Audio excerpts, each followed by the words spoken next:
All right. Good afternoon, everybody. Welcome once again to the Enhanced Sports Talk Show. It's Saturday, November 13th, 2024. And I want to welcome all of you. This is a rather somber show today, as some of you who know pay attention to my Facebook page. This week we had an unfortunate family tragedy this past week on Thursday morning. My father had passed away early Thursday morning at the age of 83. Uh, it was unusual. How should I put it? Well, he didn't look sick, deathly sick at the time of the death, but he took a bad fall and he was unconscious after it.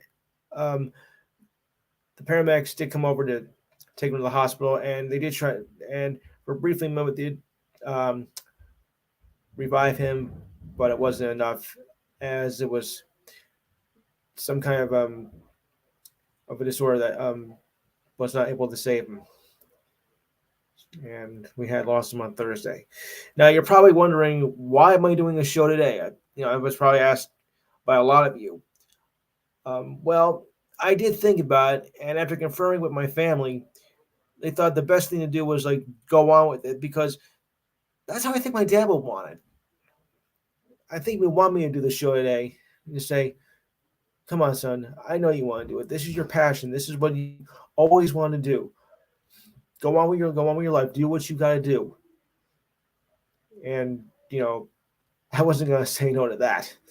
So as difficult as the show may be today, I'm gonna do my best to make it the best show I can possibly do. And I'm glad those of you who are coming on here, thank you, because honestly, I don't think I can get through this day alone. All right, Dad, this one's for you. So let's get this show started. Okay, let me bring in my crew here. Oops, wrong button again. Oh, there we go. All right, come in, Steve Davidson. Steve. All right. Steve Kent. Oh. Sorry, guys, I muted myself. Sorry. Mike, help. All those here, say hi, please. There we go. I've muted myself. Oh, great. You think 6 years after this show, I think you would have think I would have got it done by now. Oh boy. All right. So anyway, well, I was waiting for a few people to come in with some golf knowledge, but we'll get to that a little bit later. As right now the Masters tournament is still underway in the third round. Tiger, well, he started off slow, but he's making some ground now. But I think I'm going to turn to what else?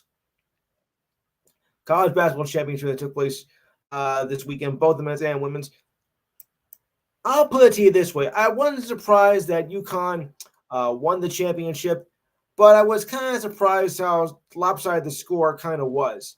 I mean, you had the two best teams going into the final. You had almighty UConn, who was looking to, of course, repeat as champions, something that has been done in a dog's age. Well, almost. Um, because you also have, the best player, in male college basketball, Zach Edey of Purdue.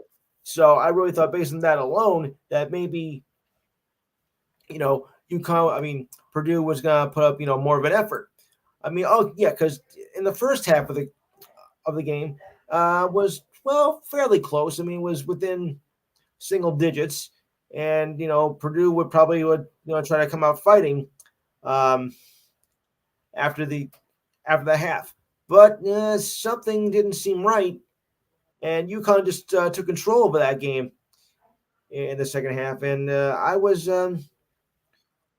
really quite surprised by that. I did not see this coming, and UConn wanted to take it easily, 75-60, if I'm not mistaken. So it was a very unusual type of game. Usually, when you're have that kind of a score under 10 points, you really have have to make a little bit more of an effort to stay in contact, staying close with the game itself. But UConn just show why they're defending champs, and just took control over that. So I mean, congratulations, UConn. That's my basketball team, but I really thought that Purdue was going to make it a tougher game throughout the stretch. I mean, just see like they did with the Arizona back in 1987. That was winning a game too, if you all remember that. I know I do, but so it didn't quite turn out the game as I thought it was going to be, but it was enjoyable for the most part, and I'm just glad that UConn won. So I think we gotta get congratulations on that. Did anybody see the game on Monday night? Steve Davis, I can start with you. What were your thoughts on the game?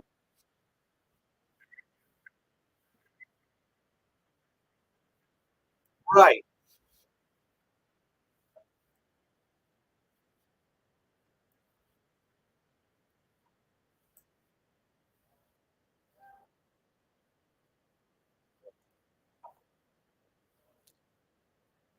you're right.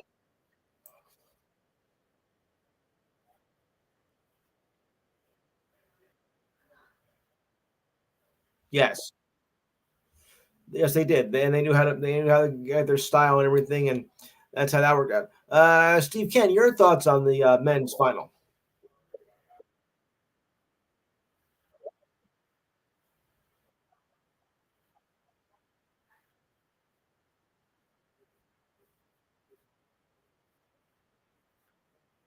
Yeah,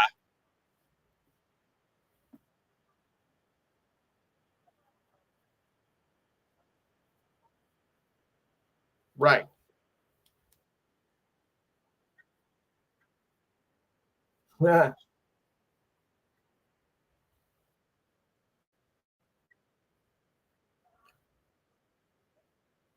Yes,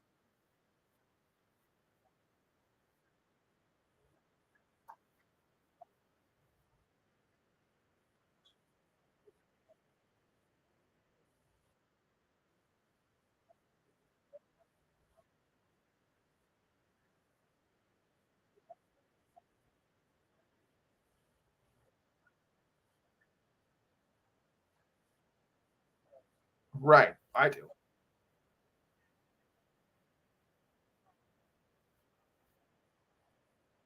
Yes.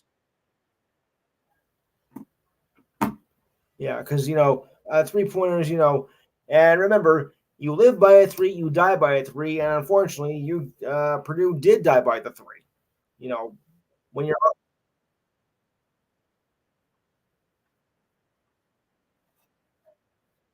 yes,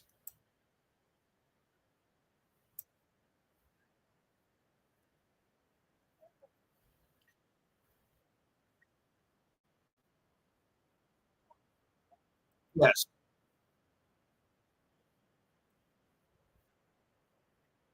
yeah, oh,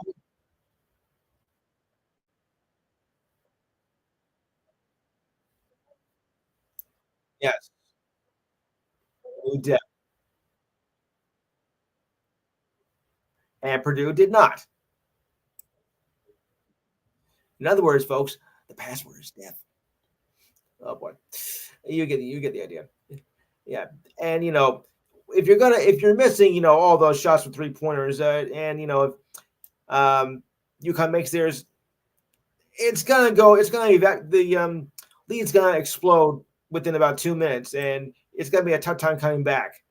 So you had to make your shots, and you got to be sure that your opponent misses and whatnot. So that's what did it for him. Yeah, Mike, any thoughts on the game?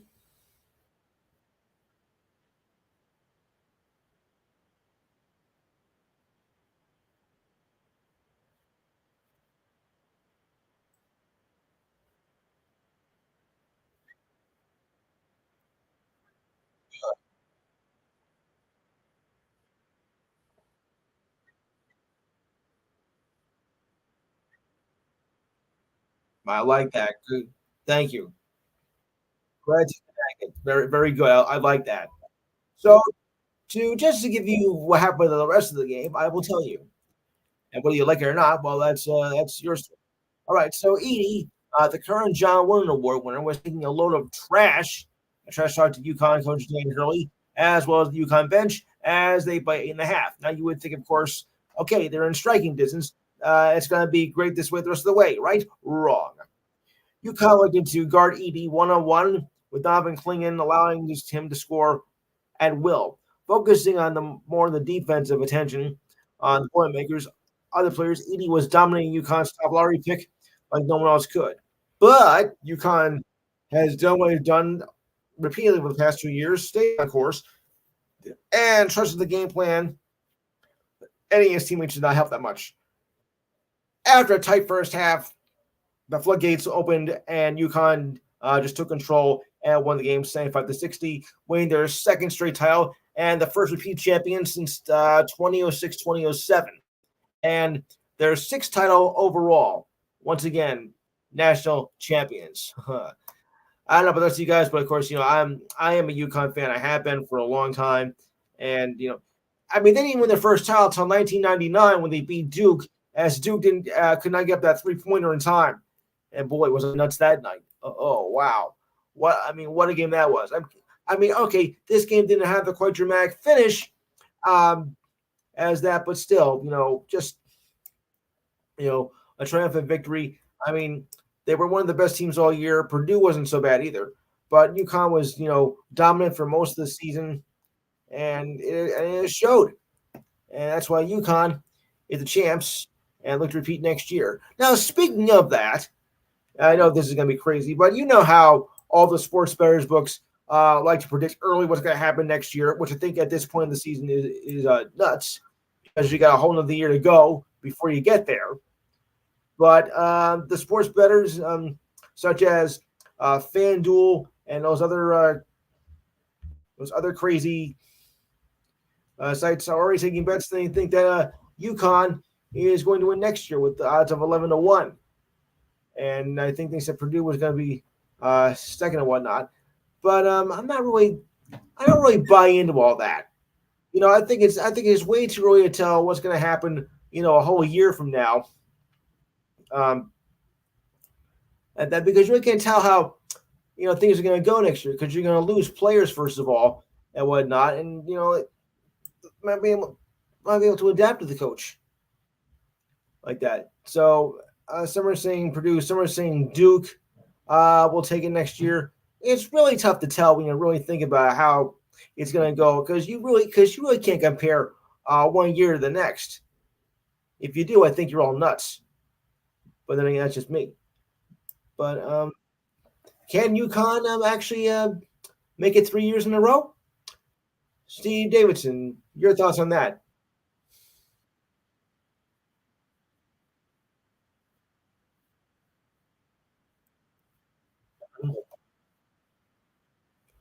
Right.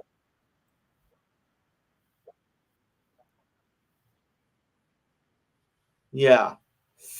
Steve Kenny, your thoughts on that?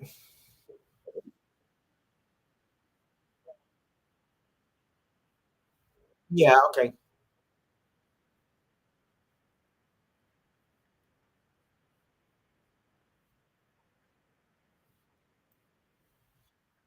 Yeah. Right. Yes.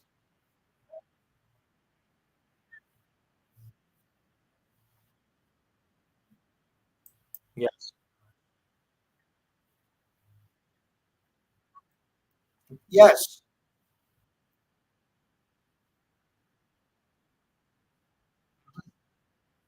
Right.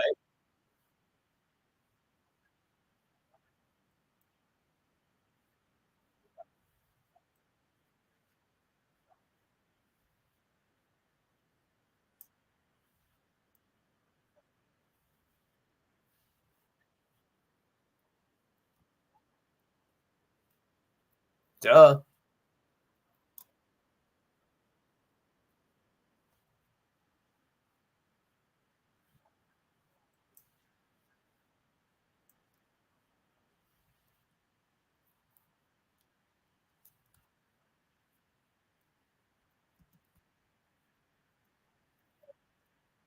So am I.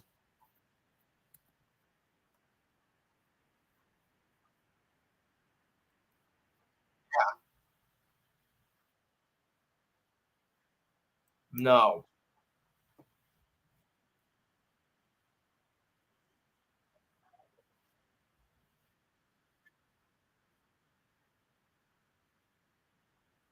Yeah. Yes. Well, hang on a second, Steve, because I got the odds right here. I got the page loaded up. All right, so here we go. UConn is the heavy favorite for a third straight title thing, according to ESPN Bet. I keep thinking it's BET, but it's Bet. At Caesars at 10-1. However, at DraftKings at 10-1, at FanDuel at 11-1, Duke is favored to win and take UConn. And UConn is at 14-1 at DraftKings and 6 to 18-1 at FanDuel, which to me doesn't make any sense at all. I mean, two-time defending champs, and you're placing them at one of the sports books at 18-1. I don't get that. That doesn't make any sense at all. Really.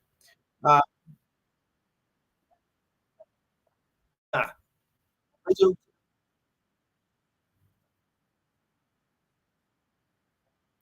Yeah.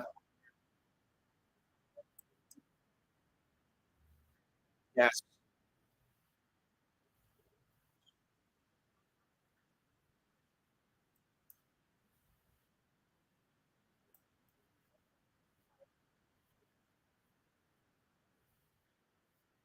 Yeah.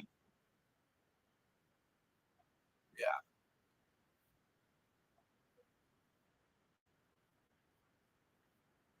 It is. And it's really hard to go from year to year as well.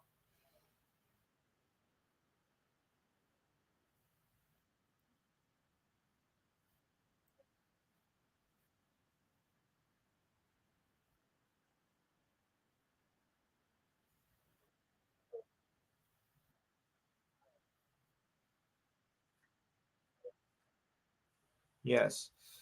And what you don't know can hurt you.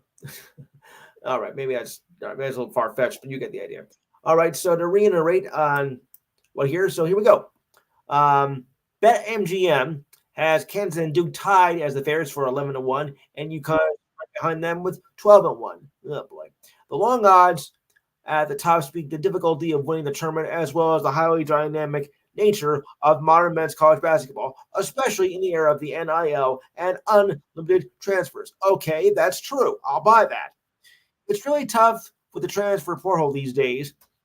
Players move around like the wind blows, or I say wildfire. Said by Caesars coach basketball trader Grant Tucker, as he told ESPN. This landscape is totally different than anyone ever imagined. Same with the last 5 years.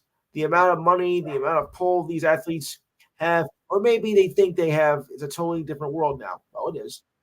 We will see who stays and who goes, says DraftKings director of race and sports books operations Johnny Alabeo. I don't think college basketball is a runaway sport like UConn is doing this year. It's normally it has not been that way where it is just one dominant team after another. To me, wide open affair for the past few years, and it has been. I mean, because there hasn't been a repeat champion in almost 20 years, so I have to go with that.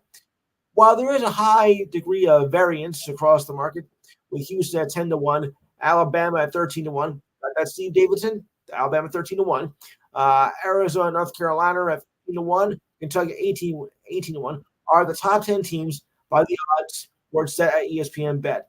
NC State, now get this, NC State, who had a phenomenal run to the Final Four in this year's tournament, is a long. Guess what their odds are for next year. Take a stab, guys. What do you think North Carolina State's odds are next year?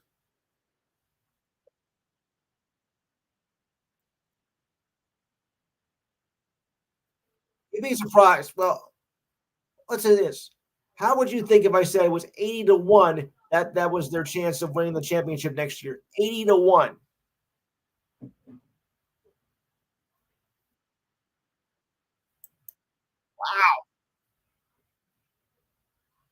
Really?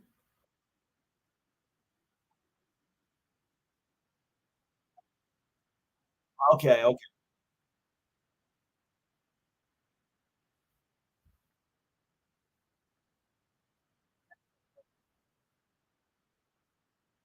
Gonzaga, Loyola Chicago, Loyola Chicago. I get it. Right. Yep.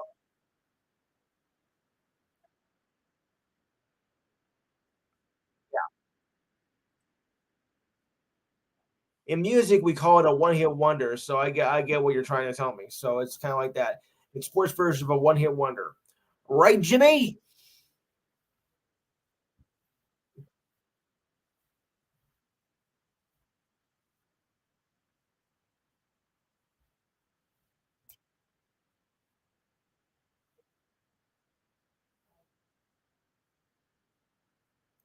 Yes. And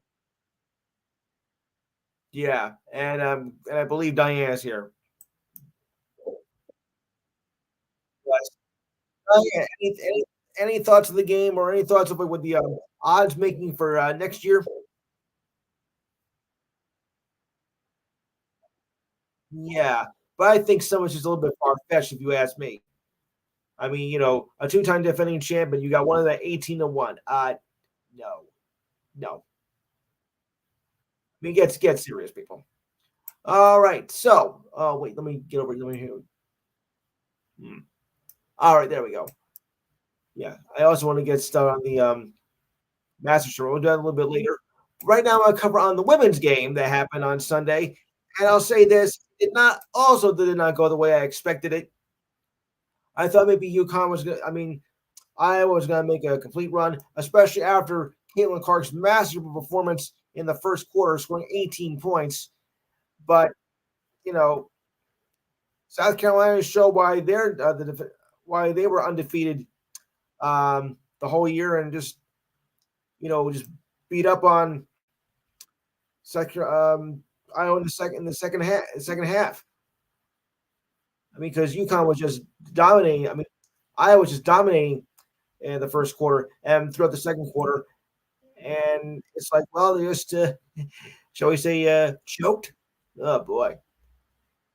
I mean, that was a big surprise to me right there. I really thought that uh, the Iowa was going to take it, and Clark would go on top, as the winner, and move, right off in the sunset of her college career.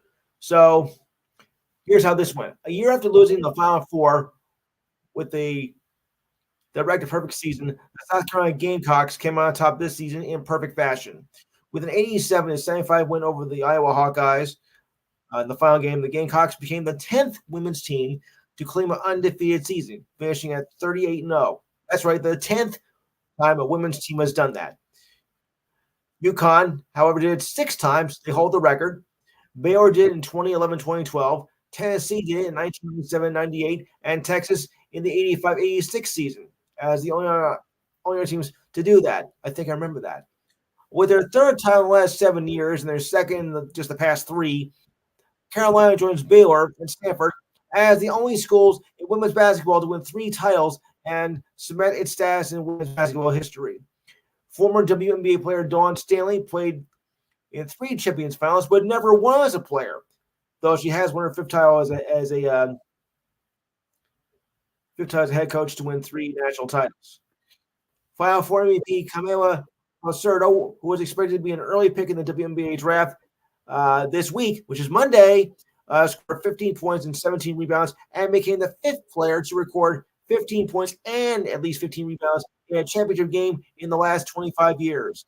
The Gamecocks got the job done by knocking off Caitlin Clark, the most likely top overall candidate for Money's draft, ended up with 3,951 points, the most in Division One history. Although some argue that is Lynn Woodward, who played in the NAIA league, which is like Division Two, she scored over 5,500.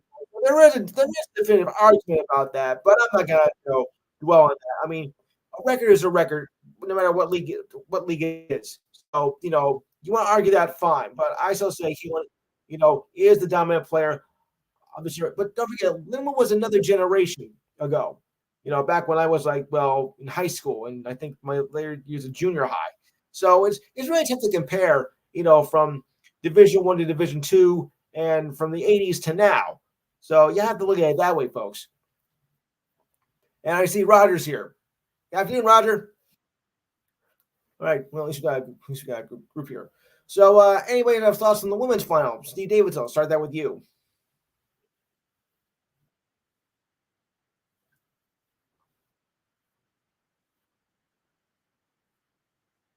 Mm-hmm.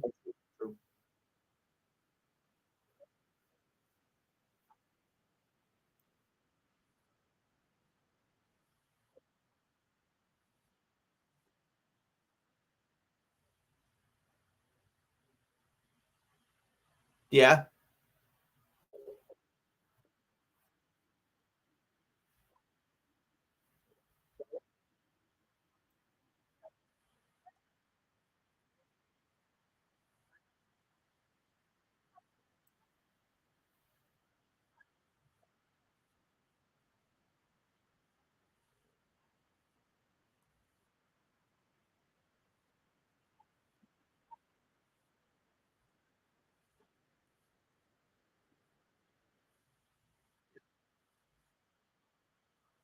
that's Summit.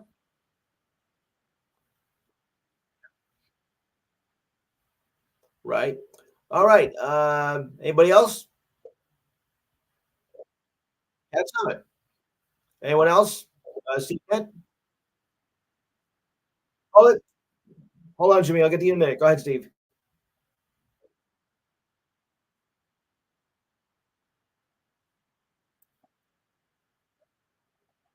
Yes.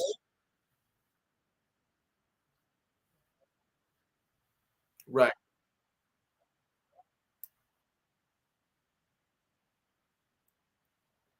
Yeah.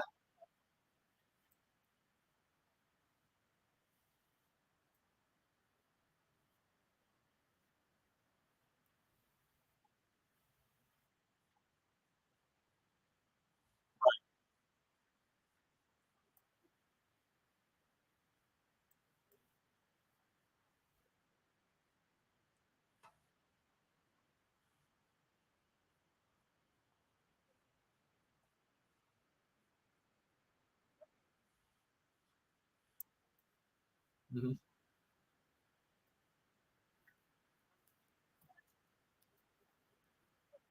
Right.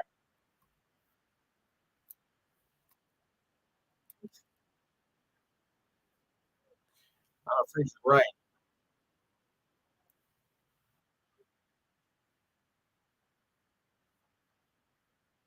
Really? Well, I mean, she did all she could. I mean, because she did, of course, have 18 points in the first quarter, and no one was that. I thought they were going to be on the way to a dominant victory because they were killing him in the first quarter.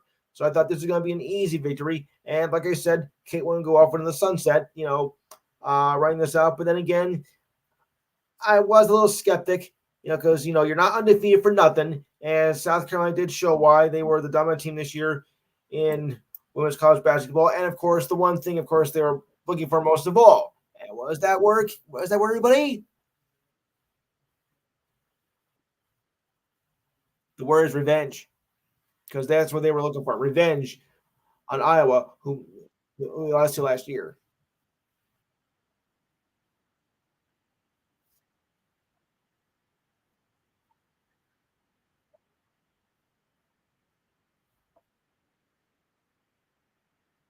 Yes.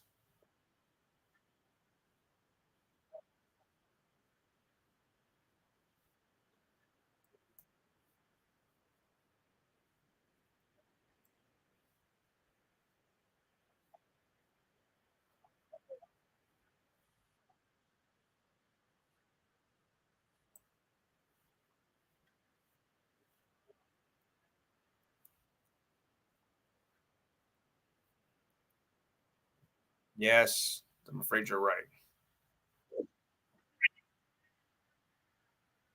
No, you can't. Especially, when Caitlin is good as she is, you just can't rely on her. Just like how Zach Edey is on the male side, you can't just rely on him. Remember, people, in case you haven't forgotten, Basketball is a team sport, and what is the old saying? Everybody together? Go INT. Thank you. Thank you. I've never heard it spelled TEAIM. I never heard of an I in the word team. Must be some kind of new kind of spelling somewhere. But basically, no, you can't do that. You gotta rely on everybody as much as you possibly can. Otherwise, it's not gonna be much of a game, and you're gonna end up on the losing end. You know, there's 5-on-5 on each play, not 1-on-1. And you just can't rely on one player to do it. And that was a mistake that Iowa on the women's side made, and Purdue on the men's side made.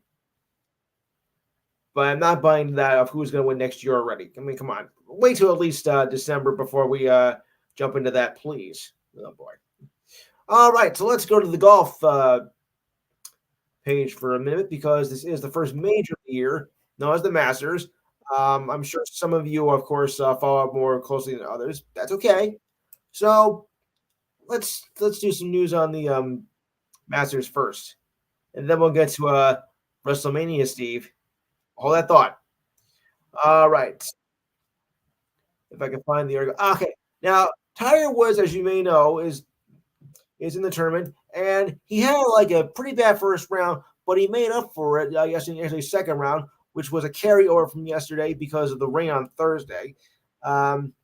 So he's still intact to win his 20 his next major. I forget how many majors he has. I think it's 15. Given how little competitive golf is, which has been since his car accident 3 years ago, the fact he's played with a fuse back, and given what he's accomplished last night, may be one of the most remarkable achievements of his career. By cutting an even par at 72 at the end of the second round, Woods broke a tournament record by making his 24th cut. Previously, I think it's 24 consecutive cuts. He previously with the record with Fred Couples from 83 to 2007. I don't think that's a consecutive run, though. And Gary Player from 59 to 1982. Wow. Woods was tied for 22nd at the end of the second round, 1 over par. Not bad. I mean, it's not going to be, much in contention for a win, but still, that's pretty good. 22nd cover was on Thursday. Yeah. The cut line was 6 over, and Woods has never, I repeat, never missed a cut at the Masters. At some of the other events, yes. Despite only making one full competitive round tour this year, Woods was not thinking about making the cut heading into the weekend. He believes there's still a chance to win his 6th Masters title. At the conclusion of yesterday's second round, Woods was 8 strokes back of leader Bryson DeChambeau. Oh boy, Bryson DeChambeau. Where's Brooksy when you want him though? I'm just waiting for that rivalry to happen again. Hey, hiya, Brooksy pal. Get out of here. I'm gonna keep my 5-iron. Don't get away. Oh boy. Little golf humor, folks. This means I have a chance to go in the weekend with a chance to win. I don't know if they're all going to finish today, but I'm done getting my 2 rounds in. There was no doubt on Friday that there was a challenge for Woods. He completed 13 holes in the first round when play was suspended Thursday evening due to all that yuck out on the grass because it was raining cats and dogs out there, like it was here in Jersey. He was the first player at practice yesterday morning, finishing the 5 holes of the opening round before starting the second round. All right, so let's check the scoreboard here. Yes, golf does have a scoreboard, folks. All right, so at last check, now I don't know if this is actually accurate or not, but here's how it stands right now. Right now, Sky Scheffler is at 138 after 3 rounds. He's 3 ahead of Colin Barkova, both U.S. players. Nikolai Haggard is in third. That's at actually, he's not done. He's at 140. He's still going. Max Homa is at 138, fourth, and DeChambeau was fifth at 142. So, DeChambeau, I think, is pretty good odds. But I think might be Scheffler's race to win here so far. And we also have a few others in the U.S. In the top 10, Cameron Young and Alexander Scheffler. I like Scheffler, to be honest.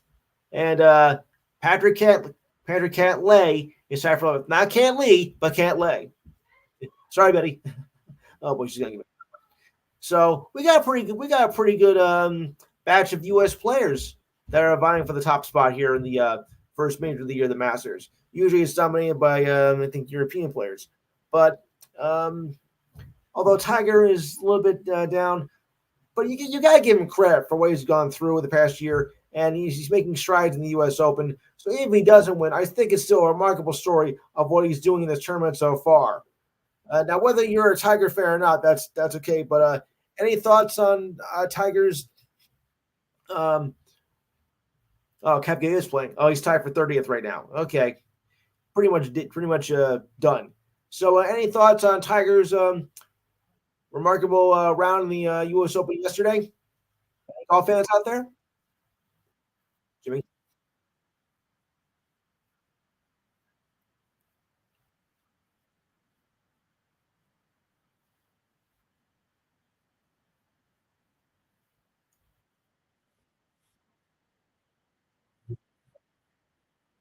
Yeah.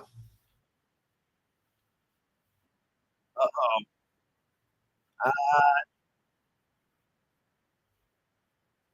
I hate to break this to you guys, but I'm just looking at the standings here. Tiger has now dropped to 26th, 9 over at 145. I don't think he's going to be able to make a comeback and win his six Masters.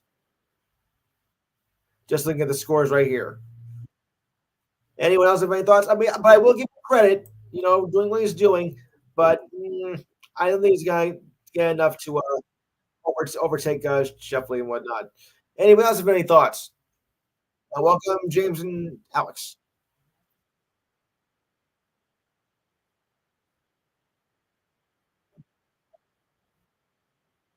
Yeah, well, now let's keep in mind, guys, he's not the young phenom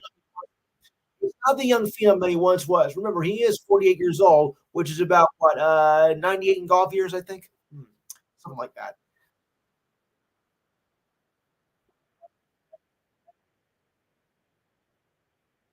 Yeah, sure.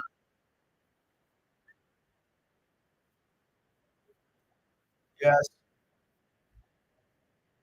the car crash. Yep, it was. It was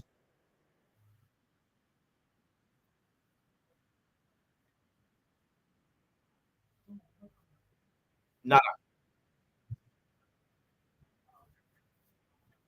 Yes, yeah. I remember, folks, what Steve just said. That's how he used to be, not like what he is now. But remember, as we grow older, we do sense to lose some of the ability we once had. We were dominant so young, like in our teens, 20s, and like early 30s. But you do start to lose it as you hit that certain age. Not that's a bad thing, but that's why we tend to lose some of the momentum and the ability that we once had. We're not the young kids anymore. Now we're middle aged, and we do tend to lose a step. And for athletes, that's normal. I mean, why do you think so many like boxers retire at 40, or the Major League Baseball players? I mean, if you're lucky to get to 45 or 50, yeah, but that's very rare. And and NFL players, they tend to end before they get 40 because they're not as used to being and whatnot. So it's normal.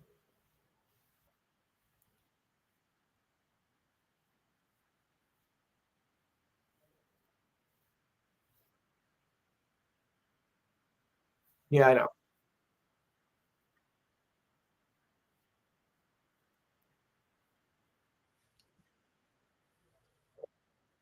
Well, yes. So Alex, let me ask you this.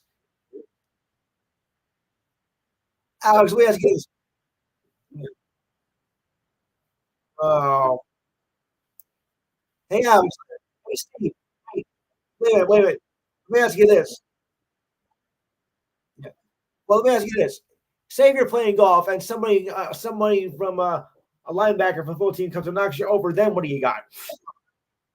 It's full country golf part two.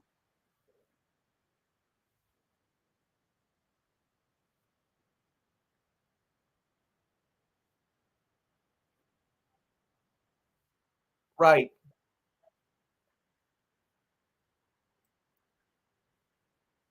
Ooh,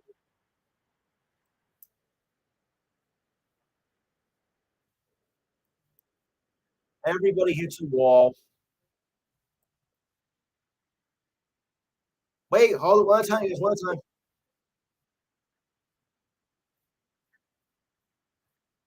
Yeah. Jack Golden Bear.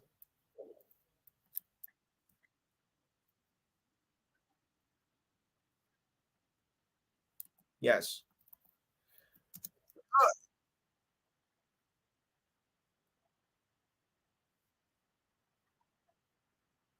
I believe this is right.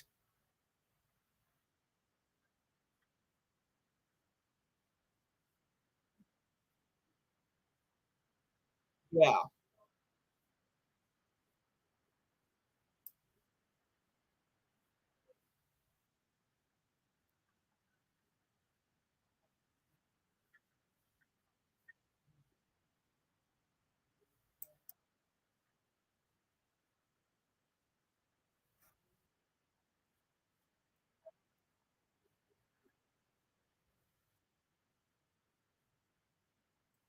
No.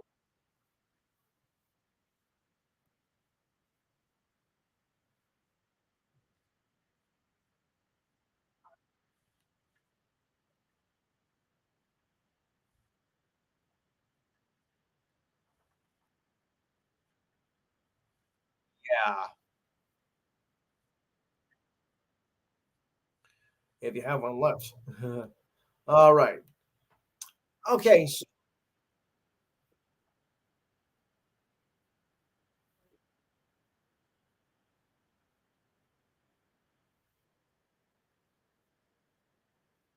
Yes, he is.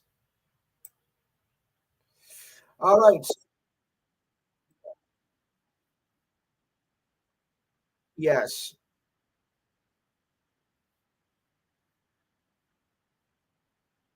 Right.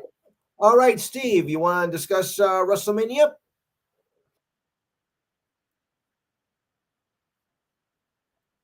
Okay, okay. That's fine.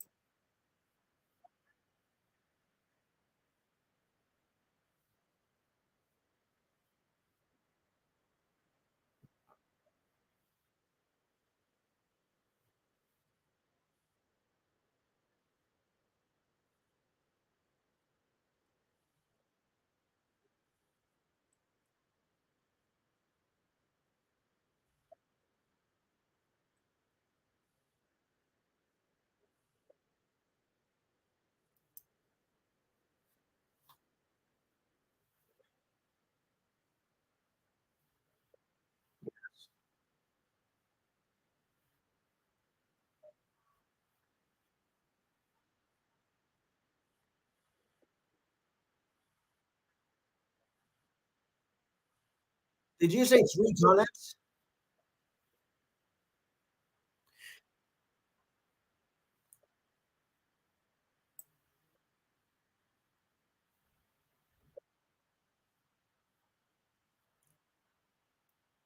Aha.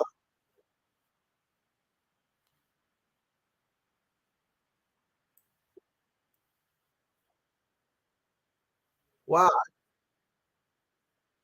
I just want to know if I heard that correctly. Three different continents you said, right? Wow. It's kind of hard enough to win at one.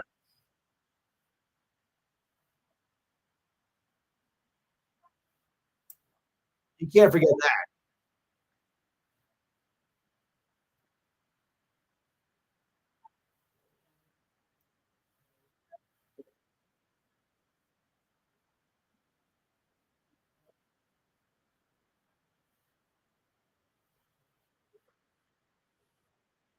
Right.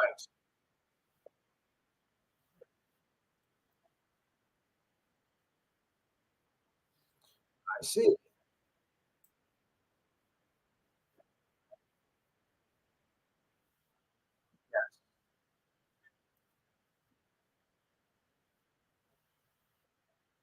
is. It is. Hey, that's remarkable.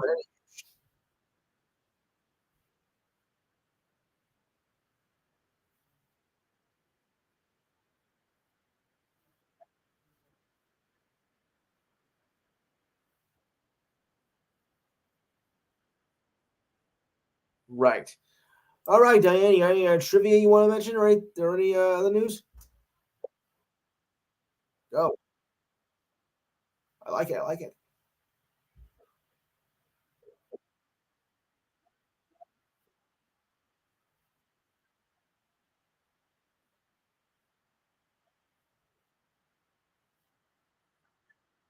Bobby Orr.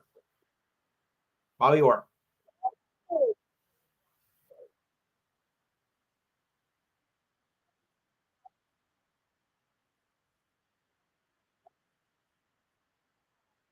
Don't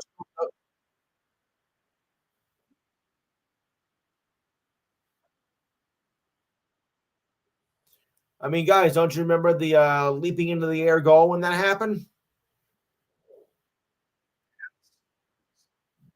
That was their first championship. All right, go on, Di, if there's any more.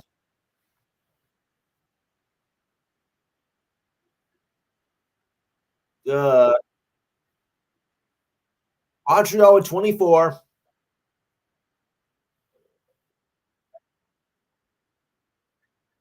23. So they lost with 24th. Yeah. They have the most. They only have the most.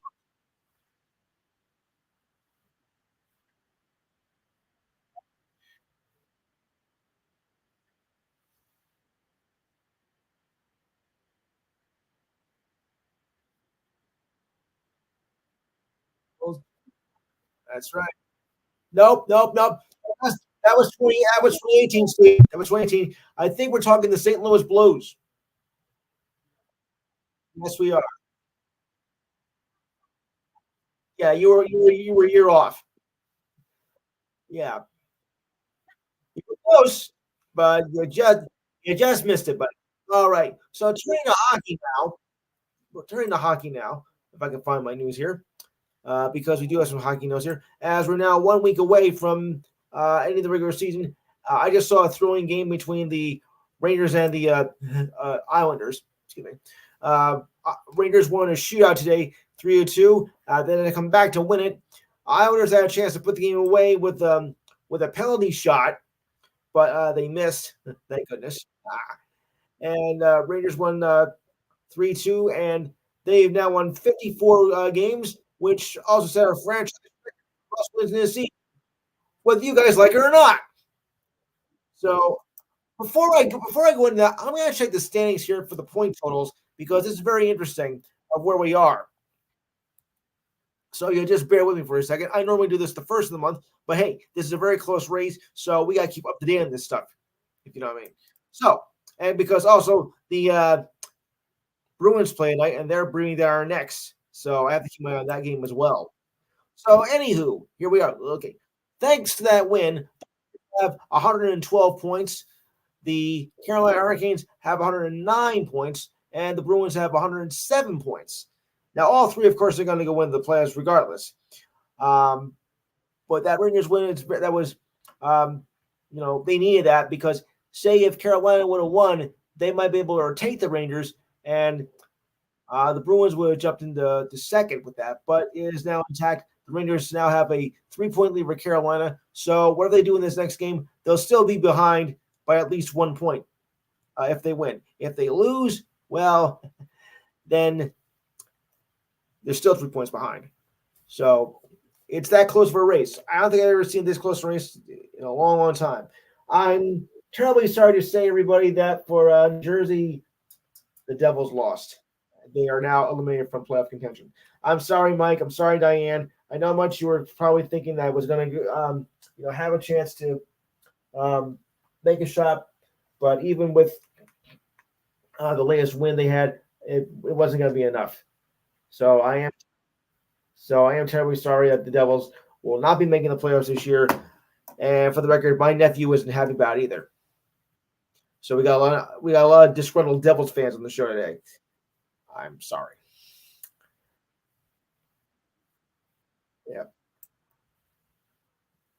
I wish there news, but this is a time of year where you got to get your act together. Yeah, I do feel kind of Devils fans around here because we do have Devils fans, on here, and I don't want to, brag about it.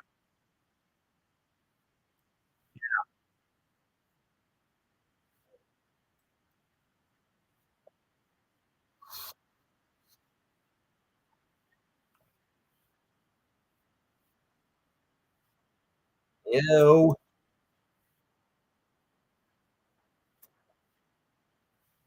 Alex, I forget. Are you Rangers or Devils?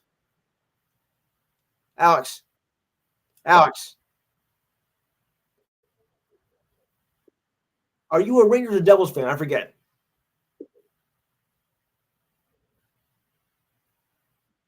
Okay, good.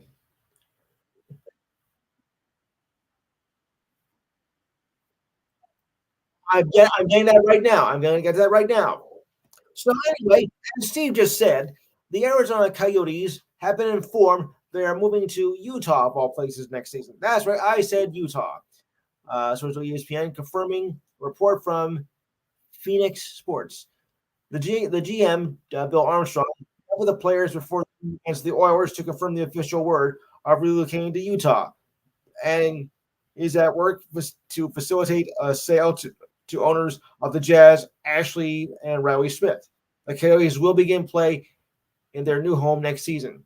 Both the Smiths and the league itself have been working on a deal, but source of ESPN as of last night, nothing was official. But, but what a difference a day makes, right? Right. And yeah, if you like playing in Utah, an announcement will be made after the end of the regular season.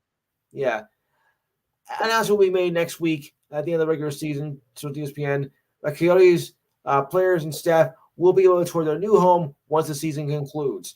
I hope they can get some better, attendance records because playing in that dumpster fire in Arizona, like I share with a college football team, they only draw like about 5,000 people, and that's not going to draw much of a fan base, to be honest with you. So I think it's a good thing because nobody really supports this team. I mean, Phoenix, has become a reasonably hot commodity in the sports market. I mean, they have, of course, the D-backs. Yeah, they have the Suns. They have the Cardinals, and they also have a minor league team called the Phoenix Roadrunners. Well, I'm not going to get into that, but they just can't. They just couldn't seem to find a crowd um, for hockey. I mean, it's worked in Florida. It's worked in Los Angeles, other places where the cold weather doesn't really exist, but they just couldn't seem to find anything in Phoenix.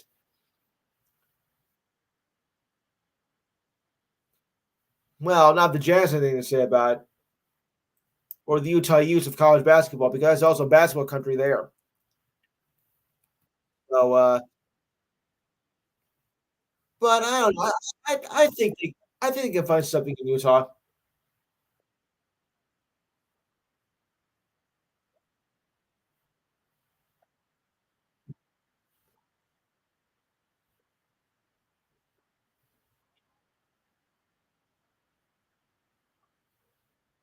Yeah. Well, I mean, let's look at it this way. Did anybody think it was going to work in Florida or Los Angeles? I don't think so because they were thinking, well, what kind of idiot would play in a warm climate as if they don't know anything about ice? What's Los Angeles? What does Florida know about ice? Tampa and Miami. Warm climate. What do they know? Well,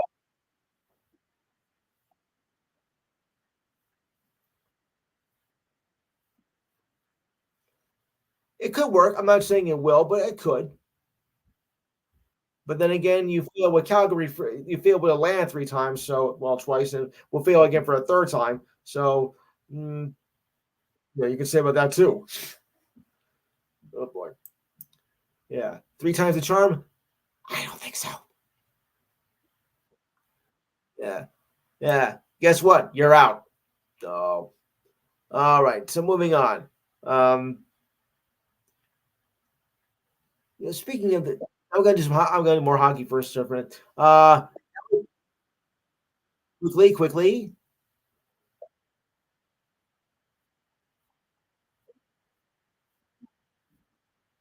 I'll get to UFL a little while.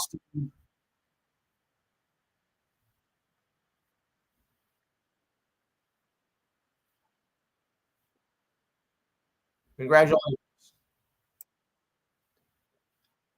of the nerds. Yeah, Revenge of the Nerds. Yeah. All right. Well, okay. Let's do some UFL right now since we got on the subject. Um, okay. On to this week. We had the DC Defenders against Arlington. I actually took DC. All right. So, Steve, who did you have in this game, even though it's over? Mike, Jimmy, Jimmy,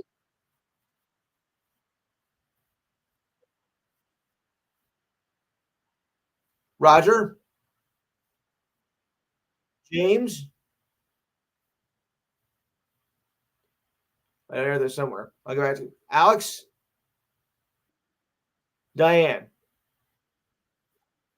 I had DC. I rather have AC, but I have to suffer DC. Okay. Boy. All right. This game later on tonight, Memphis take on Birmingham. That's going to be on Fox. Oh, no, we're not doing baseball, okay? So Memphis at Birmingham. Steve, what do you got? Okay. All right. Who should I get now? Oh, yeah. Mike, Diane, Jimmy,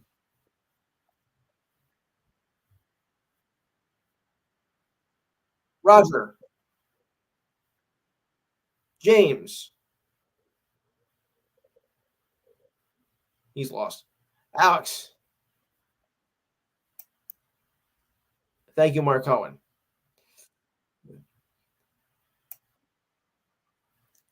Yeah. All right.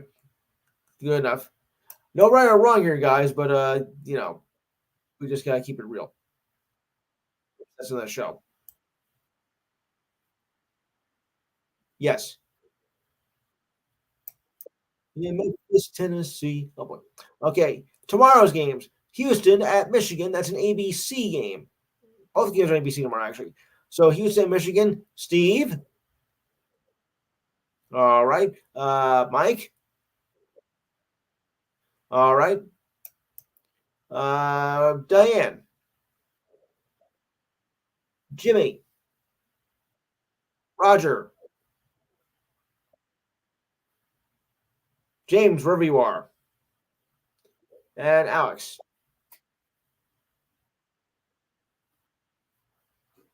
All right.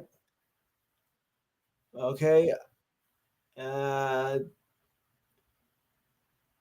I gotta find a page again. Yeah, okay. And I went with Michigan. All right. St. Louis, San Antonio. Steve,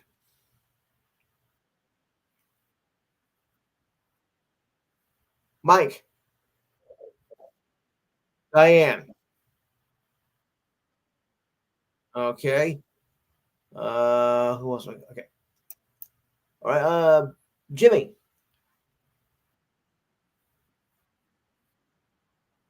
Roger,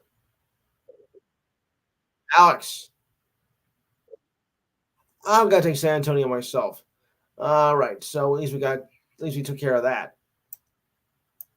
All right. On to All right. We got a situation with the NBA. Listen to this, guys. The Denver Nuggets had the number one seed in their hands after defeating Minnesota on Wednesday. Then came Victor Wembanyama. The NBA supposedly Rookie of the Year favorite led the last place Spurs to a stunning 120 win over the defending champions last night. He had 34 points on 12 of 27 shooting with 12 rebounds, 5 assists, 2 blocks, and a partridge in a pear tree. That included an otherworldly stretch of 17 points in a 3 minute span and a pivotal block by the Joker. Not bad. 17 points, 17 points in 3 minutes, guys. You know how difficult that is to do? I mean, really, in that short a time. I don't think you can get 17 points in 5 minutes sometimes. All right. So the winning basket was supplied by Devontae Graham, who muzzled through Jamal Murray in transition to put the Spurs up by 1 point with 9 tenths of a second left. That's not much time. Had the Nuggets taken care of business against the Spurs, they would have been sitting pretty for the first seed in the West after being the Timberwolves. Denver was a game up on both Minnesota and Oklahoma with 2 games to play, both against non-playoff teams. All they had to do was just win. Simple as that, right? Yeah, you think it'd be simple. Did it simple? Of course not. So here's where it gets interesting now. Now, all 3 times are at 56-25 instead of only needing to defeat the Grizzlies at 27-54 tomorrow. The Nuggets need both the Thunder and the Wolves to lose tomorrow because they don't hold the tiebreakers at all. The Thunder will play the Mavericks at home and the Wolves will face the Suns at home. Now here's how the tiebreakers are works. All 3 teams win, lose, Thunder, Wolves, Nuggets in that order. Thunder and the Wolves win, Nuggets lose 1, Wolves 2. Wait, Wolves 1, Thunder 2, Nuggets 3. That's one scenario. Next scenario, Thunder and Nuggets win. The Wolves be Thunder, Nuggets win, and the Wolves lose. Thunder be number 1, Nuggets be number 2, and the Wolves be number 3. Number 3 scenario, if the Wolves and the Nuggets win, the Thunder lose, the Wolves will be number 1, Nuggets will be number 2, and the Thunder will be number 3. The Nuggets get the easiest opponent of that trio, but arguably the worst position. Oy. All right, guys. So what do you think? Oh, wait. Before we do that, we got to do the East for that. The top of the Western is the only something up for grabs heading into Sunday. Here's a list of the Eastern Conference. East, the number 2 seed. The Knicks and the Bucks currently are tied for second in the East at 49-32 after last night's Knicks comeback win over the Nets, which looked atrocious in the first quarter. If you saw that game, with the Cavaliers a game behind them. The Bucks get the number 2 seed with the win over the Magic. The Knicks get it if they beat the Bulls, and the Bucks lose. And the Cavaliers get it if they win, and the Knicks and the Bucks lose. So anywhere they can go from 2 to 5. They cannot do any worse. Number 5, that's the Knicks. That is. Wow, they haven't been number 2 in a long time, to be honest. Now, as for number 5 and number 6, the Magic, the Pacers, and the Sixers are all tied for 5th at 46-35, with the Heat looming in 8th at 45-36. This leaves 4 teams fighting for the 2 spots in the playoffs rather than having to play in the play-in tournament, which nobody even likes anyway. If every team wins, the Magic and Pacers are in the playoffs. That seems simple enough. Now, as for the West, number 6 in the West, the Pelicans hold the auto playoff spot 49-32, but the Suns are right behind them at 48-33 and hold the tiebreaker. The Suns will need to defeat the Wolves and the Pelicans lose to the Lakers to jump out of that dreaded play-in tournament. Oh boy. The West, the 8th seed, the Lakers hold the second spot in the better play-in game, if you want to call it better, at 46-35, with the Kings and Warriors tied for 9th at 45-36, which is not bad, by the way. I mean, you're in the play-in spot, but you have a very decisive winning record, so it's nothing to be sorry about. A Lakers win over the Pelicans clinches the 8th seed, but the Kings and Warriors both have the head-to-head tiebreaker over them. The Kings had the tiebreaker over the Warriors. A 3-way tie will give it to the Kings. Okay, guys, did you get all that?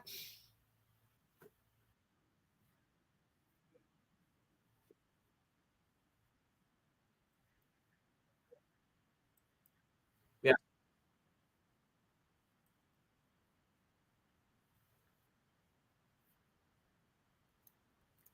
Yes.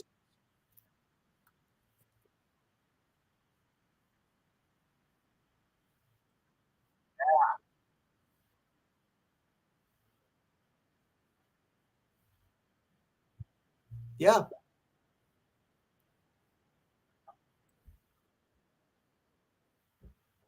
Right. No, they're not. Not this year. Especially they're winning 9 in a row early in the year. So that's what I think catapulted them to where they are right now.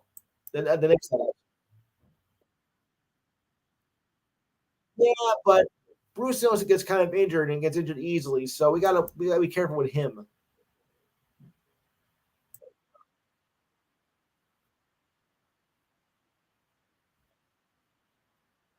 Yeah, I'd love to see that. Wow, not long ago.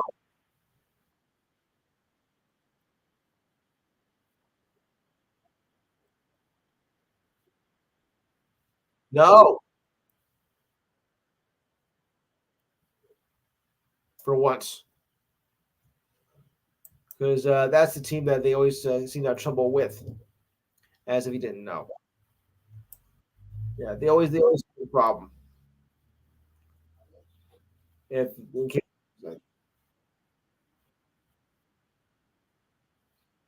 no, it's up for grabs, guys. I really do. I really think it's up for grabs. Yeah.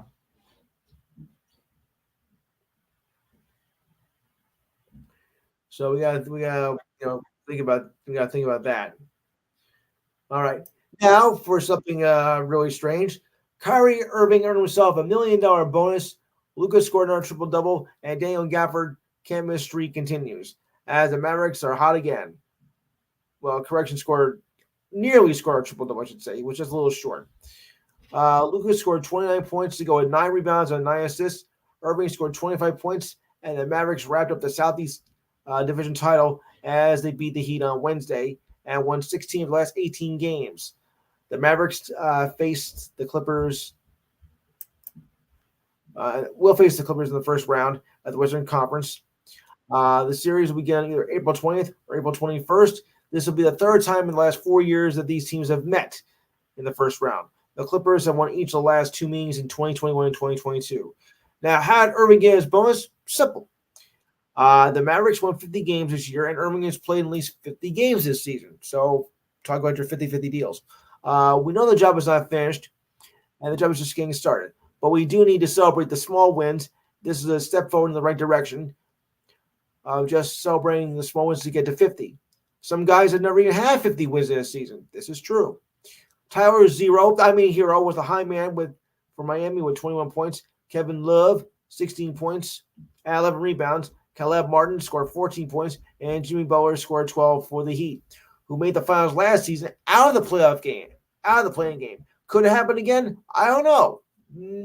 Maybe. But I don't think it's the same Miami team as it was last season, to be honest with you.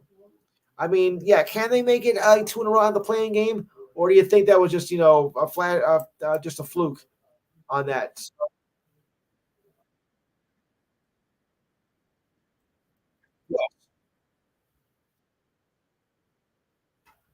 Yeah. I mean, a Butler hurt, I think it's a completely different game because Butler, makes that team. That's all I can say about that. Butler makes the Miami Heat, much to my dismay, of course.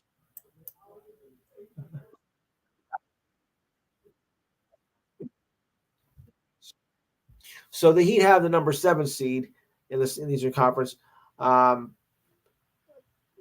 by winning their last 3 games all at home. Well, I mean, they would secure it if they beat the Mavericks and starting with the Mavericks and finishing against the Raptors. But again, the home court edge was not enough of an edge for the Heat.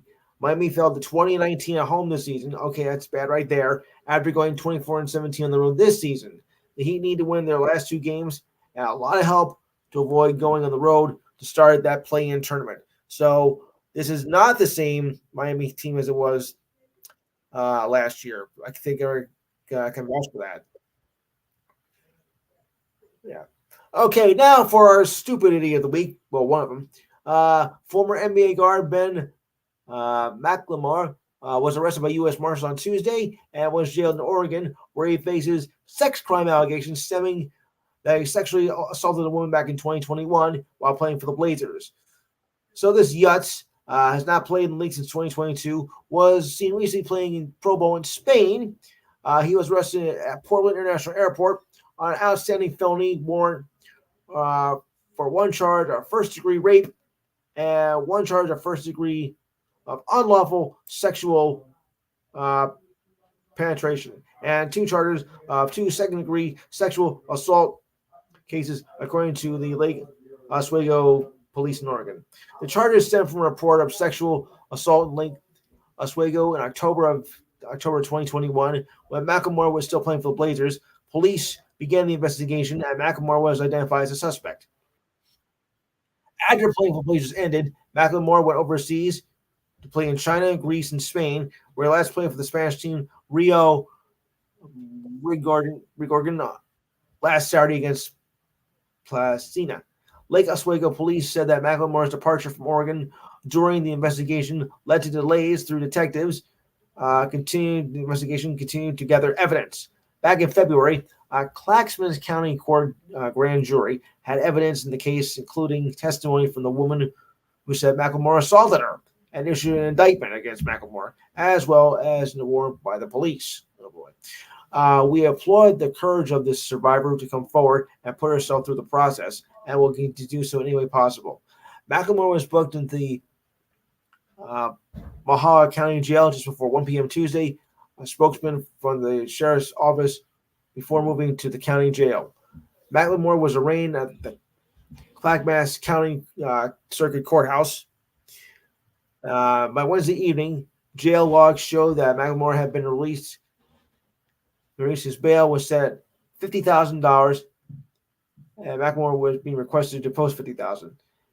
His lawyers and reps did not respond to requests for comment. His next court hearing is scheduled for July 1st. What an idiot. And he was picked 7th overall at Kansas in 2013. Yeah, once had a great career, and now you just ruin your whole life. You are stupid. So, any thoughts on this idiot? Good.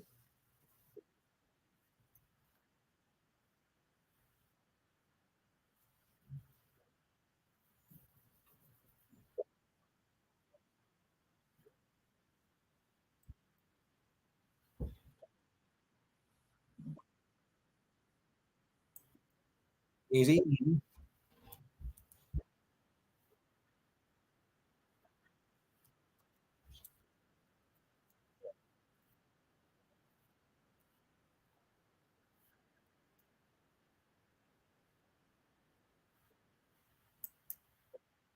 Yes.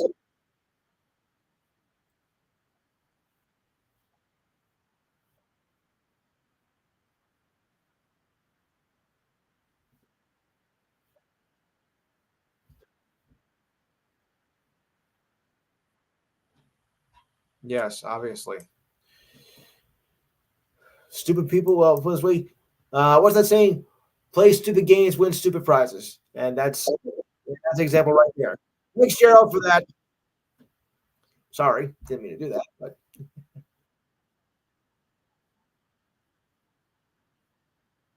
yeah,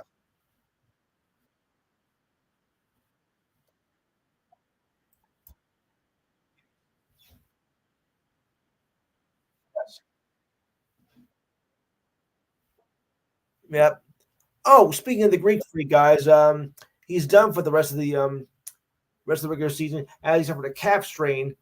The Bucks told reporters back on Thursday. The news comes after he left the game early, and the Bucks win over the Celtics due to a non-contact leg injury in the second half of Thursday's game. He was barely jogging after inbounding the ball when he abruptly lowered himself to the court and grabbed his calf in the third quarter. Yeah. He was later seen limping and was relying on his teammates to help him up on the locker room, to the locker room.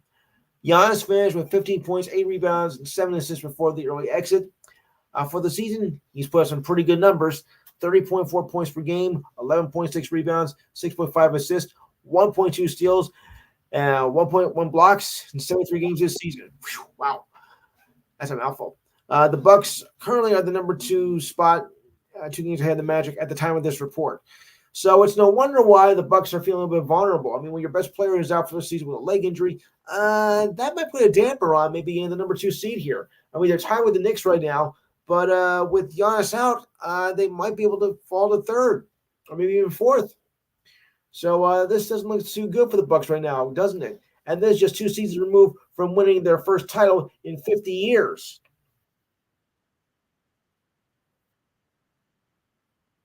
which is stupid. Stupid.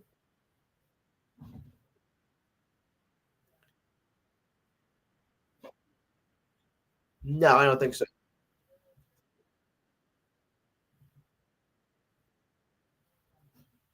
Like a Carmen Camillier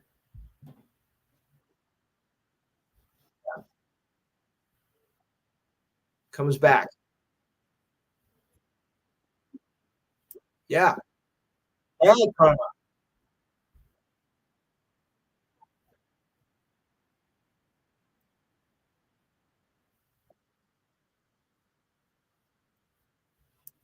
We know.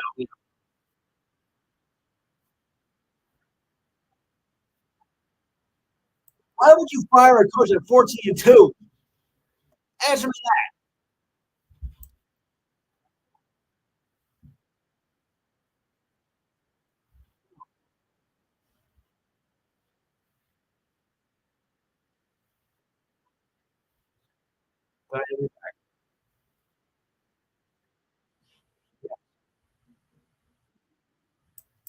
All right. So okay, so let me move on. Turning to baseball now. Did I I think I did something here. Oh, oh. Oops. Never mind. I know I did the I know I did though. I know I did. Excuse me. All right, so we'll just reload it. So, like I said, we're gonna turn to some baseball news. I don't have to go that far, at least. Okay, so here we go. Former translator for Show Me the Money Otani by the name of Ipel Matsura surrendered to authorities on Friday and released on a bond of $25,000. That is known as a signature bond, meaning he does not have to pay any collateral or cash to be released. Well, lucky him. If he does violate the conditions of the bond, then he is on the hook by $25,000. Too bad. A U.S. judge, Maria A. Ordio, also ordered Matsua to undergo treatment for his gambling addiction that is related to the sports betting fiasco. He exploited his personal and professional relationship with Otani, being an idiot, first of all, with Otani to plunder more than $16 million from the star's bank account for years, prosecutors said, at times impersonating Otani to the bankers so he could never collect his bets and debts. Oh my goodness. How stupid can you be? I mean, really. And not for $16 million? That is insane, people. Owing that kind of money. Yeah. I've heard of a gambling problem, but that is ridiculous. Any thoughts?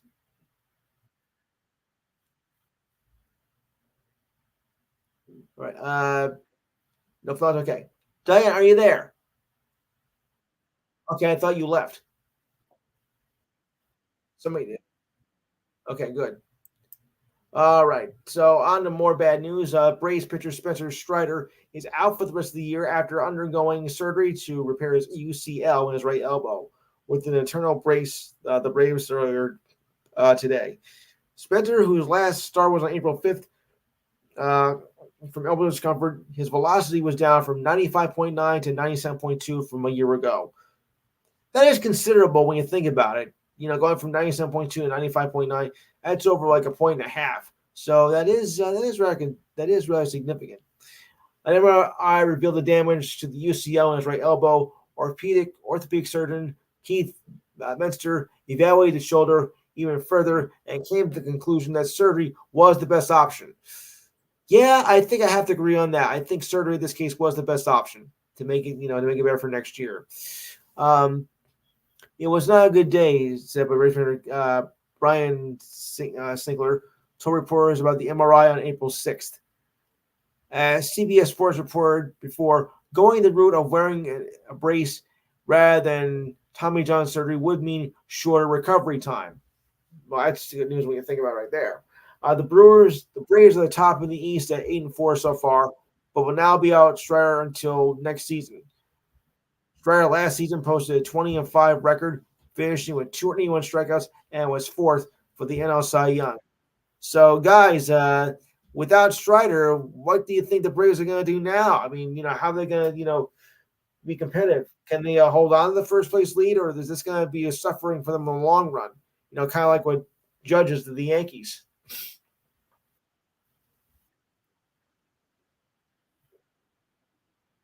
Yes.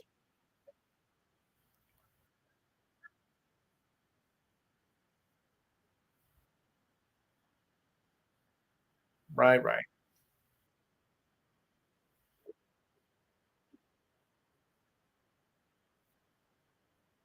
It is a big one.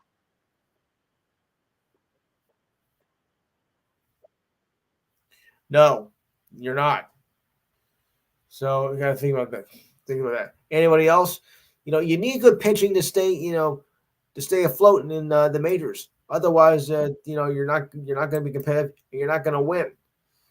So you have to do something.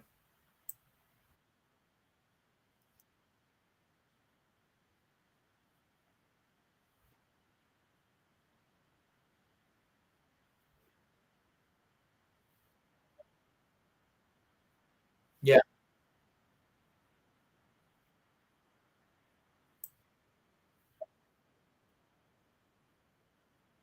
Uh, yeah. Okay.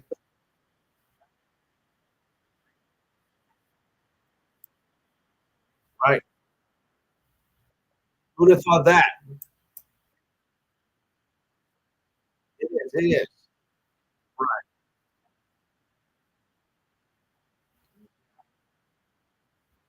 Or a Pandora's box, as the case may be. All right. Uh, Ray's second baseman, Brandon Love, is headed to the 10-day injured list as he's dealing with a right oblique strain. The move was retroactive to Tuesday. Through 8 games, Love is batting a mere 185, is 5 for 27 with a measly home run, one double, and four RBIs. Not that great. In 512 games in the majors, he's hit 106 home runs and 309 RBIs. The Rays recalled infielder slash outfielder Nico Goodrun from AAA Durham in a corresponding move. Well, you're not doing that great. Yeah, you might have to be sent down to the Myers pal because you're not doing so great. 5 for 27. Those numbers are weak. I know it's only 2.5 weeks in the season, but if you're going to stay on the roster, you got to improve those numbers, buddy.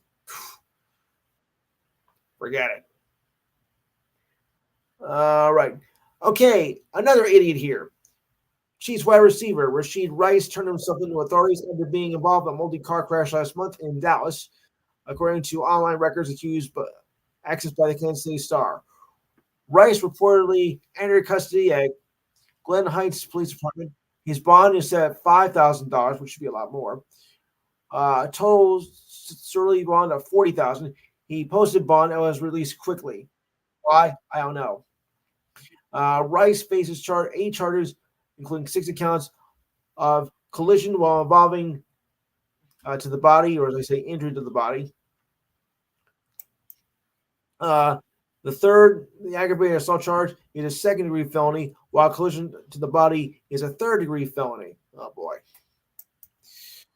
All the charges are in connection to the crash that Rice was involved in on March 30th. His former SMU teammate Teddy Knox faced a similar charge and was released from the program on Thursday. Like I said, another idiot. But there's more. Lawyers Lawyers of Rice conceded that he was driving a rented Lamborghini in a street race against a Chevrolet Corvette. How could you be so stupid? That was being leased by Rice. The two vehicles collided with another car that triggered a 6-car crash. Oh boy! But wait, it gets even worse than that. Um, Rice and his group fled on foot. Some passengers did go to the hospital, but thankfully none were seriously injured. But still, you ran away from the scene. Stupid. To continue on with this melee here, it's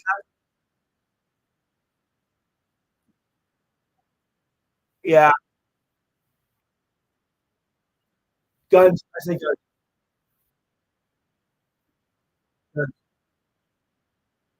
It is. Yes.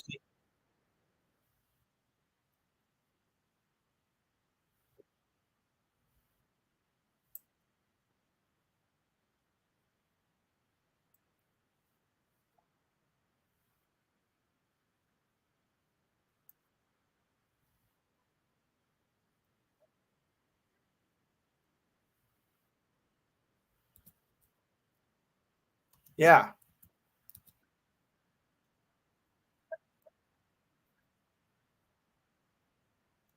Yeah.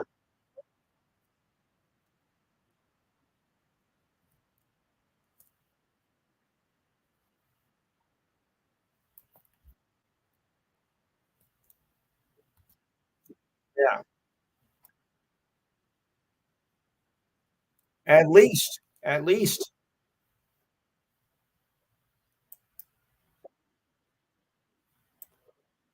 Contrary to popular belief.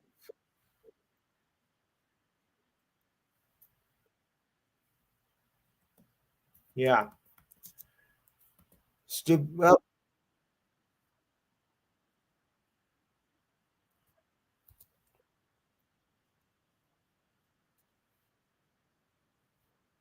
yeah. And another famous saying: "Stupid is as stupid does."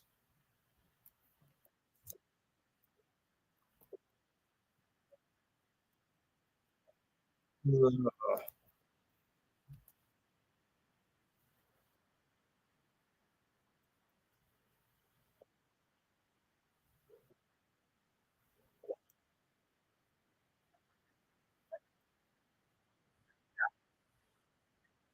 It is crazy.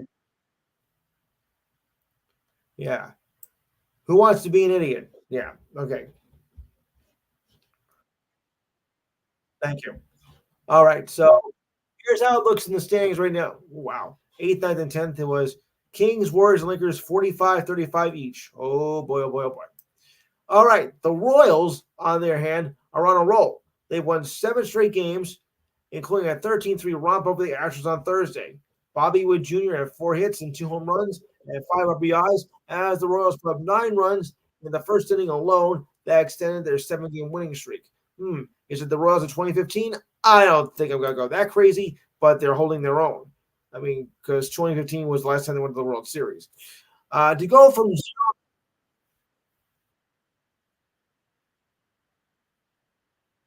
Mets beat the Royals last night.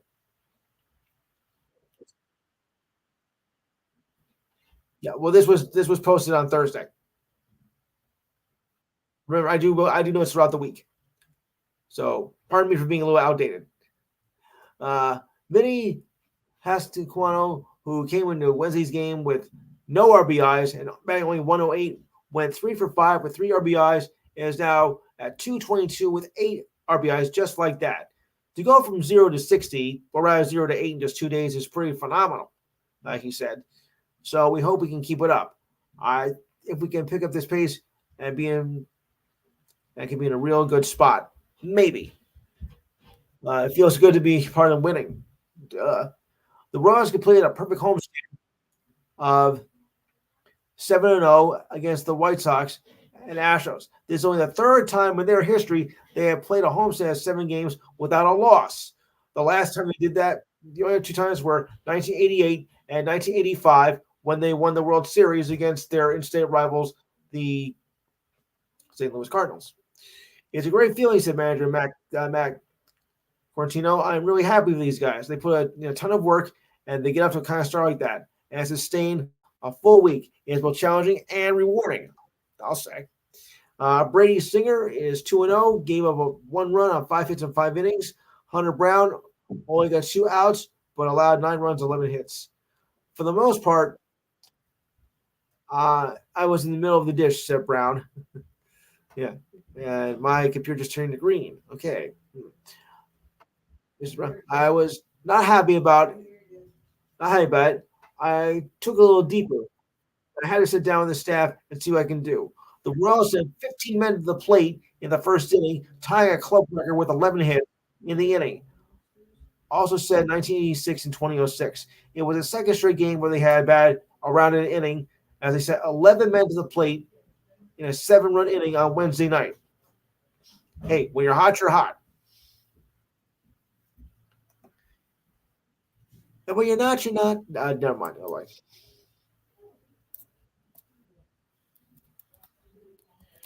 so it's pretty remarkable. So I don't know if we're going to see a rematch of the 2015 World Series. I mean, the Mets still have some ground to make up on, but they're doing their own right now, and the Royals are hot.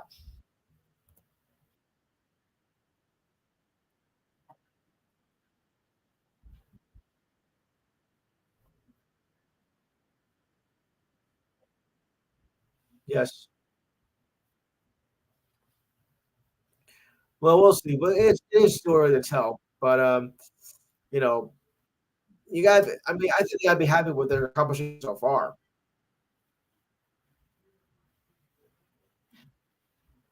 But wait till about July when the second half starts rolling around, and they will have a better understanding of where these teams are headed. Because right now, it's hard to convince.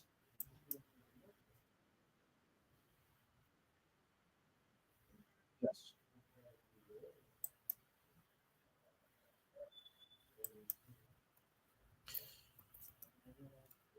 All right, so I think I'll go to some good news for a minute before I go back to baseball here because there is some good news involving Caitlin Clark. She will have her number retired. Her number retired, assuming it hasn't been already.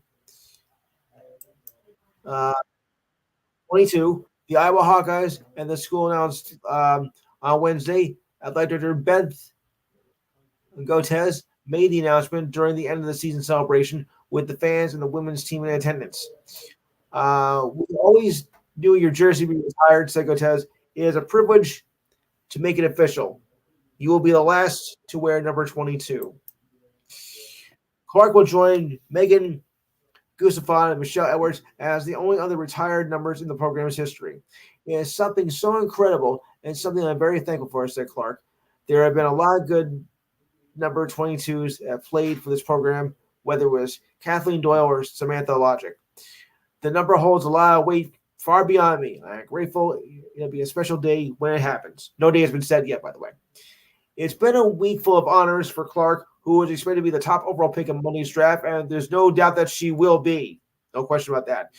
She was named the John Wooden National Player of the Year for the second straight year, voted by the Associated Press uh, Player of the Year and the Naismith Player of the Year as well. Clark led Iowa to the national title game for a second straight season, but came up short as they tried to repeat. But like I said, South Carolina just too strong. She holds the record she finished her career as the all-time scorer in Division One basketball and owns several records and put her name into the greatest of all time conversations. Clark did fall short of the title as South Carolina finished the season undefeated, and more than 18 million people tuned in to watch that game. That includes me. The Indiana Fever are expected to draft Clark first overall in Monday's draft, and it was announced that 36 of the 40 games that she plays will be nationally televised. So get ready for Clark Mania. I know I will. Gotta be quite, you gotta be proud of this girl. I mean, she's done everything, guys, and really taken the college basketball world by storm. And has set new highs. And I think it's gonna be a role model for a lot of young women out there. You know,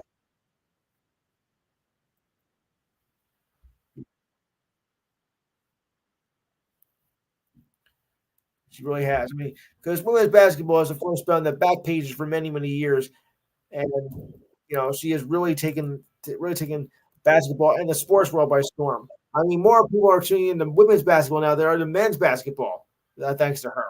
I mean, she's dazzling. She's beautiful. She can't sing a note to save her life, though. But other than that, she's the all American girl. The way I look at it, she's the all American girl.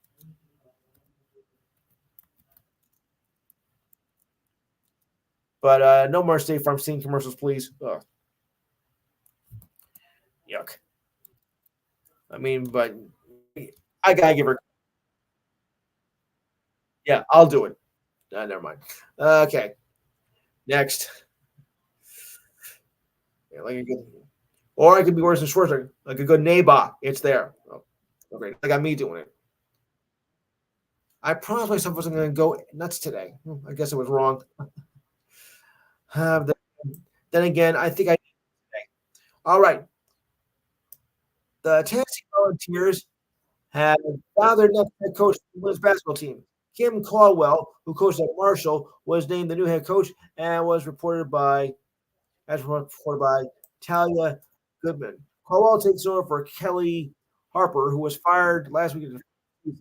Caldwell, before we inducted in a news conference, well, she has been. It was done Tuesday.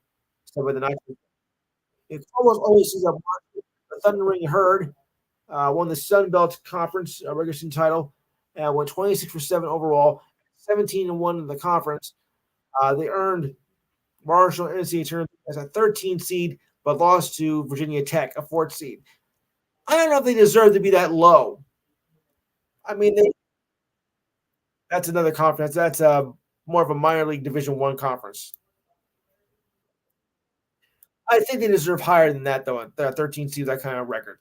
I know they're not really, a Power Five school, but come on, give credit due, people. You guys have said that over the years. To make an account, right. Before landing at Marshall, 7 years at Glenville State, a Division two school, with a record of, listen to this, guys, in this Division two school, 191-24. She led the Pioneers to a 35 and 31 record and won their first and only championship in 2022. Imagine that, though. 191 and 24. 90%.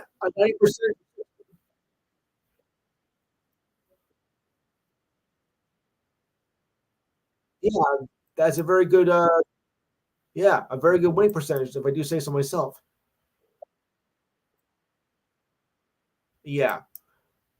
Well, you don't have to be good at math to figure that out, but still, that's quite a remarkable accomplishment, though. Oops. Yes. Okay. I'm going to close one of the windows here. All right. So back we go. Okay. Am I what in Jersey? Am I what in Jersey? You can say that. By the way, anybody have any problems after the zombie apocalypse last Monday?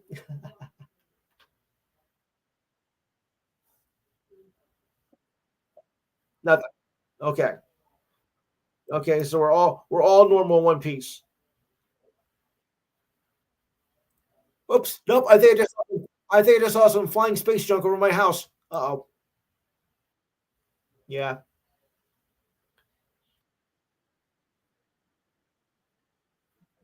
Oh.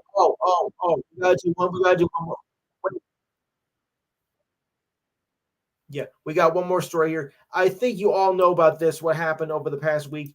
The sports world is in mourning after one of the passing of one of the most famous names of all sports, former NFL great O.J. Simpson. Yep. Simpson passed away. Simpson passed away from cancer at age 76 on Wednesday. Simpson was in hospice care at the time of his passing, as told by his attorney. And TMZ also confirmed the death. On April 10th, our father, Orenthal James Simpson, lost his battle in a statement posted by Simpson's family, wrote on Twitter, or he used to now call it X. He was surrounded by his children and grandchildren. That's right, he's a grandfather. Wow. Simpson was the first player to reach 2,000 yards in one season. But unfortunately, he'll be most likely known for the most famous murder trial in American history that Americans tuned into the TV set in the summer of '94 and for some reason just couldn't stop watching it. Oh, boy. And split the country along racial lines. The moment he was found guilty of the '94 murders of his ex-wife Nicole Brown Simpson and friend Ron Goldman was one of the most watched events in television history, as Simpson's slowly speed Ford Bronco chased through the freeways of Southern California, where he was charged with the murders and failed to turn himself in.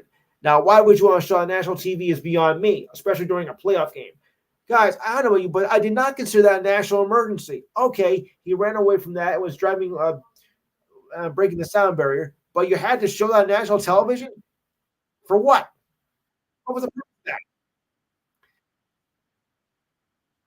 And a championship playoff game. What was the point of that? Right.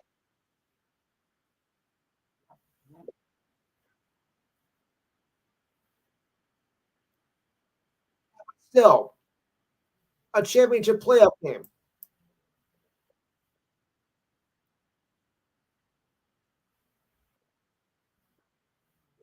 Yes, you're right about that. I do. I do too.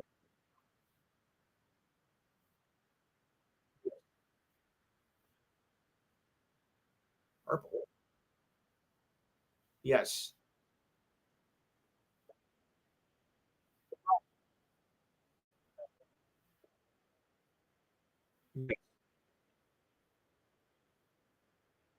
So,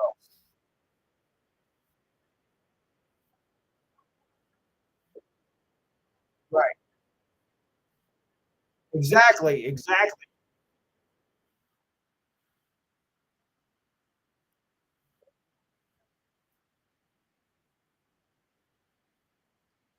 Yeah.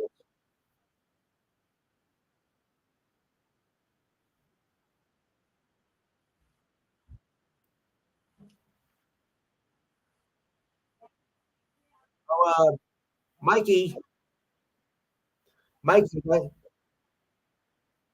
my God. I got some news for Mike. I got news for Mike. Yeah. Yeah. Mikey. All right. Mets starter. Steve Lane finished his comment. Mike. All right, Mike. Mets starter Cody Zinga dealt with arm fatigue and a shoulder injury in spring training, causing him to be placed on the injured list to start the season. On Thursday, the news got worse as he's been transferred with a 60-day injured list.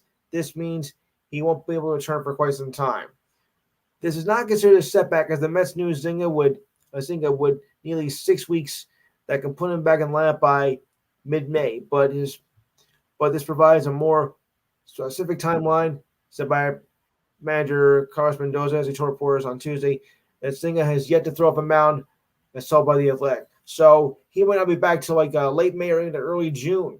And your Mets are starting to look better now. So what's this mean for the Mets and their pitching rotation here?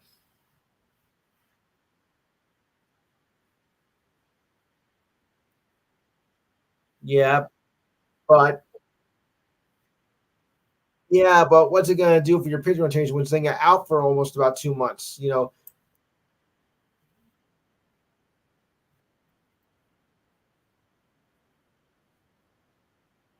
Uh,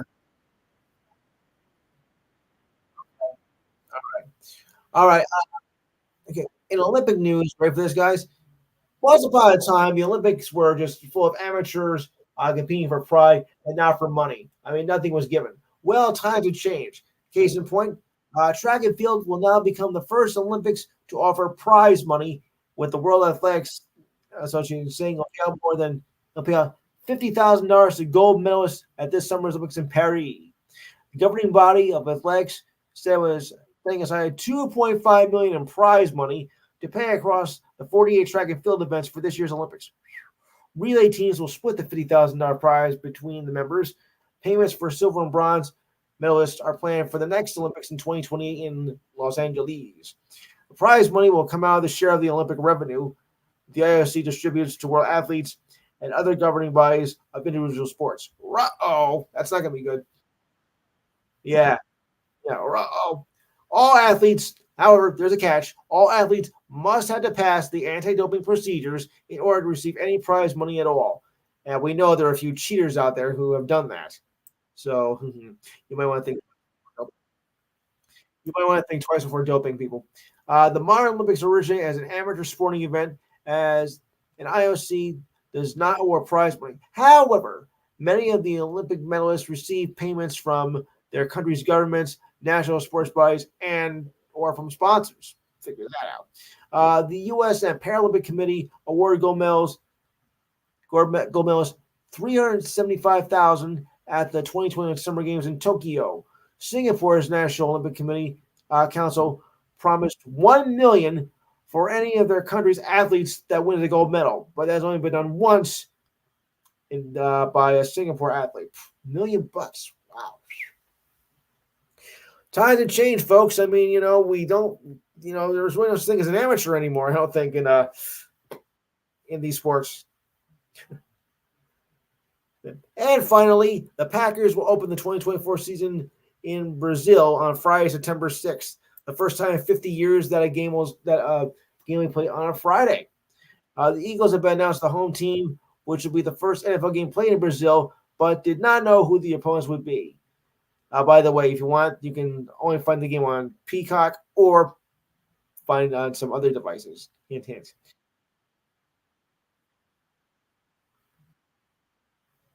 I find it kind of weird because that's mostly a college night as well. So it's a little weird.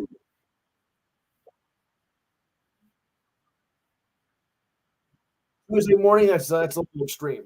So anyway, the NFL has played games in Germany and England that could possibly target Spain in 2025. Owners passed a resolution last fall compelling each team to play an international game once every 4 years, like the Olympics. And Jacksonville Jaguars and passer Josh Allen agreed to a 5-year, $150 million deal, $88 million guaranteed. Sorry, Di. Yeah, I know. That's why I thought I'd bring it up. Sorry. Yeah, I know. I know. Yes. Oh, right. That the other Josh Allen. Right. The Jaguars. My mistake. It's a common mistake, people. It's a common mistake. I mean, two players with the same name. Come on. All right, quickly. Yeah, we can't make it. Quickly, sports and history. All right, 1940, the Rangers beat the Maple Leafs 3-2 for a 4-2 series victory, and they won their third Stanley Cup, and would not be happening again for 54 years. Oh, yuck. All right, the Braves played their first game in Milwaukee in 1953 and beat the Reds 2-0. The Orioles, uh, first game in Baltimore, lost the Tigers 3-0. 1954, Brewers Braves Hank Aaron has first game. Wow. 1952, 62, Stan Musial scores his 1,869th run, a new National League record. I think it was for the Cardinals. 1963, triples for his first Major League base hit. Oh, boy. 1963, wow.